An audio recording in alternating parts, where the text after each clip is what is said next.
Hamas was able to equip itself as it has been able, both with its tunneling and with its armaments, precisely because naive do-gooders of the world allowed it to use their resources precisely for those purposes rather than the purposes for which they were meant. Let me take one example. The UNRWA, United Nations World Relief Agency.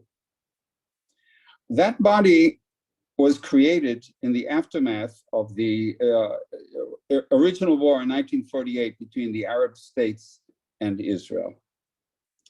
But it has allowed the Palestinians to perpetuate a refugee status which has not been allowed to any other refugees anywhere else in the world, and there are millions, tens of millions of such.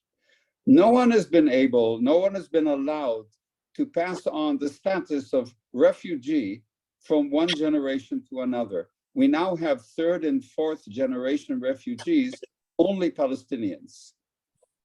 The refugee problem was created, the Palestinian refugee problem was created premeditatedly by the Arab nations, who absorbed as many Palestinian Arabs as Israel absorbed Jews from the Arab countries. But the Jews who immigrated into Israel are not refugees. They were absorbed, they were assisted, they were helped, and they are now part of the woof and fabric of our society. The Arab nations isolated them into refugees camps. They did not allow them to create an educational system, an economy of any kind, infrastructure of every kind, or even to leave the camps and live amongst the nations where they were living.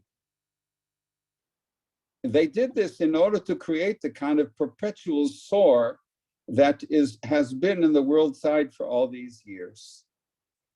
This is all the product of a kind of a do-good naivete that is cynically used by cynical Machiavellian politicians.